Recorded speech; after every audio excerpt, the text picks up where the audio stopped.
और अब बात कर लेते हैं देश में कोरोना केसेस की। एक्टिव केस की संख्या हो चुकी है 6,815। बीते 24 घंटे की बात करें तो 324 नए मामले सामने आए हैं केरल में, लेकिन सबसे ज्यादा है 2,053 केस आए हैं केरल से सामने। नए वेरिएंट से 12 राज्यों में 68 मरीज की अब तक मौत हो गई। महाराष्ट्र में सबसे ज्यादा 18 मौत हुई है। मध्य प्रदेश में फिलहाल 43 एक्टिव केस हैं। तो कोरोना के मामले चूंकि लगातार बढ़ रहे हैं और ये आंकड़ा बताने के पीछे हमारा मकसद यही है कि आप सतर्क रहें, सावधान रहें, सुरक्षित रहें। अगर हम बात करें अलग अलग राज्यों की, कितने केस सामने आए हैं? मध्य प्रदेश में 43, गुजरात से 980, काफी ज्यादा केस सामने आए हैं। इसके अलावा दिल्ली से आए हैं 728 केस, महाराष्ट्र से 607 और उत्तर प्रदेश से 225 केस सामने आए हैं। कुल केस की बात करें तो एक्टिव केस 6,000 के पार है। हालांकि ये जो वेरिएंट है वो तेजी से फैल रहा है, नुकसानदायक ज्यादा नहीं है, लेकिन सतर्क और सावधान रहने की बहुत ज्यादा जरूरत है। अगर आप कोई ऐसे लक्षण महसूस कर रहे हैं, आप खुद में या अपने परिवार वालों में, तो जो एहतियात हम बरतते आए हैं, हमने देखा कोविड काल में जो एहतियात हम बरतते थे, हाथ धोना हो, मास्क लगाना हो, सैनिटाइजर का उपयोग करना हो, या भीड़ भाड़ वाले इलाके में ना जाना हो, 2 गज की दूरी हो, तो ये तमाम एहतियात का पालन करने लगें। खुद को होम आइसोलेट कर लें ताकि अगर कोविड होता भी है तो ये ज्यादा ना फैले। लगातार क्योंकि अलग अलग राज्य हैं वो इसको लेकर गाइडलाइंस भी जारी कर रहे हैं। अगर हम बात करें केरल की, कर्नाटक की, तो वहां से बहुत ज्यादा केस सामने आ रहे हैं और बढ़ते हुए केस की संख्या को देखते हुए प्रशासन की तरफ से गाइडलाइंस, सरकार की तरफ से गाइडलाइंस जारी की गई हैं। बच्चों की स्कूल को लेकर भी गाइडलाइंस जारी की गई हैं। दिल्ली एनसीआर की बात करें तो यहां से भी लगातार मामले चूंकि सामने आ रहे हैं। 728 केस दिल्ली एनसीआर से अब तक सामने आ चुके हैं। केरल से सबसे ज्यादा केस हैं, 2,053 केस अब तक केरल से सामने आ चुके हैं। तो लगातार कोविड अपने पांव पसार रहा है और लगभग अब हर एक राज्य से केसेस सामने आ चुके हैं। मरने वालों का आंकड़ा भी हम आपको बता रहे हैं। और इसी बीच नीलेश हमारे साथ जुड़ गए हैं ज्यादा जानकारी लेकर। नीलेश, जिस तरीके से अलग अलग राज्यों को हमने दिखाई संख्या लगातार बढ़ रही है, यूपी से भी 225 मामले सामने आए हैं और हमने तो देखा था कि यूपी के रेलवे स्टेशन पर भी अलग से व्यवस्था की जा रही है कोविड को ध्यान में रखते हुए।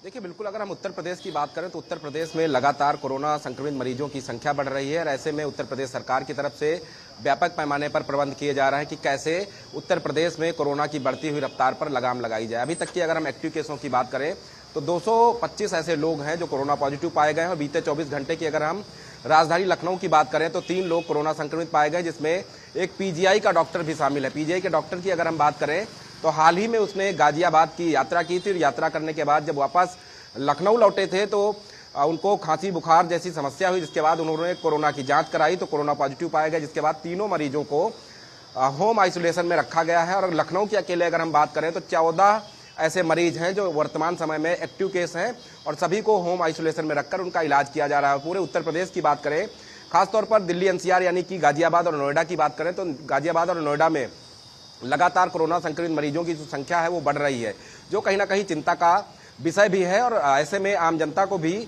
अपने स्वास्थ्य के बारे में सोचना पड़ेगा, क्योंकि सरकार तमाम उपाय करती है लेकिन वो उपाय तब कारगर होंगे जब जनता अपना और अपने परिवार का ख्याल खुद रखेगी। तो कहीं ना कहीं लोगों से भी अपील उत्तर प्रदेश सरकार और स्वास्थ्य विभाग की तरफ से की जा रही है कि कोरोना से अगर बचना है तो सबसे पहले कोरोना की एडवाइजरी का पालन करना होगा। अगर आपको खांसी जुकाम बुखार जैसी समस्या है तो तत्काल प्रभाव से डॉक्टर से सलाह लें और कोरोना की जांच कराएं। अगर कोरोना पॉजिटिव पाए जाते हैं तो खुद को परिवार से अलग करके होम आइसोलेट कर लें और डॉक्टर की अपील बार बार की जा रही है। आपके पास मैं लौटूंगी। सत्यप्रकाश हमारे साथ जुड़ गए हैं मुंबई से। सत्यप्रकाश, आप बताइएगा ऑल ओवर महाराष्ट्र की क्या स्थिति, क्योंकि बहुत ज्यादा केस सामने आ चुके हैं। महाराष्ट्र से भी 600 का आंकड़ा क्रॉस हो चुका है।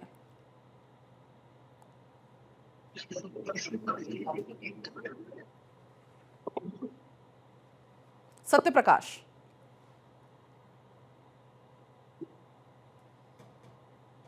बिल्कुल पलक, देखिए महाराष्ट्र में कोरोना में जो है मरने वालों के आंकड़े जो है सबसे ज्यादा है, इसलिए सरकार लोगों को अलर्ट भी कर रही है। लेकिन जो आंकड़े आ रहे हैं जाहिर तौर पर सरकार भी उससे जो अपडेट है, सरकार लगातार एक कोशिश कर रही है कि लोगों को इस बात से अवगत कराया जाए कि जिस तरह से लगातार मुंबई और महाराष्ट्र कोरोना के आंकड़े बढ़ रहे हैं उससे लोग स्वतः जो है तैयार रहे और तमाम तैयारियों के साथ रहे। खासकर मुंबई महानगर पालिका और सरकार की तरफ से लगातार तमाम तैयारियां की गई है। मुंबई का कस्तूरबा हॉस्पिटल जो बड़ा जो है कोरोना का हब है, वहां पर जो है पूरी तैयारी करके रखी गई है। और सरकार लोगों से अपील भी कर रही है कि अपनी अपनी जरूरतों के अनुसार अपनी तमाम तैयारियां उचित रखे। लेकिन सरकार और बीएमसी ये भी कर रही है कि किसी को भी घबराने या चिंता करने की जरूरत नहीं है, क्योंकि सरकार पूरी तरह से तैयार है। जो आंकड़े आ रहे हैं वो प्री मानसून और बढ़ती गर्मी के चलते हैं, तो ऐसे में डॉक्टर्स भी लोगों को आगाह कर रहे हैं कि बिल्कुल चिंता न करें। ये जो आंकड़े आ रहे हैं वो एक मौसम की बीमारी की तरह है और ठीक हो जाएंगे।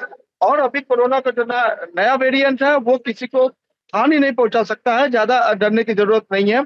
लेकिन उसके बावजूद जो मृतकों का आंकड़ा है वो ज्यादा है। महाराष्ट्र में 18 आंकड़े हो गए हैं। डरने की आए या दिन जो पैनिक है होने की जरूरत नहीं, बल्कि सावधान और सतर्क रहने की बहुत ज्यादा जरूरत है। बहुत शुक्रिया आपका पूरी जानकारी के लिए। नीलेश, आपका भी बहुत शुक्रिया पूरी जानकारी के लिए।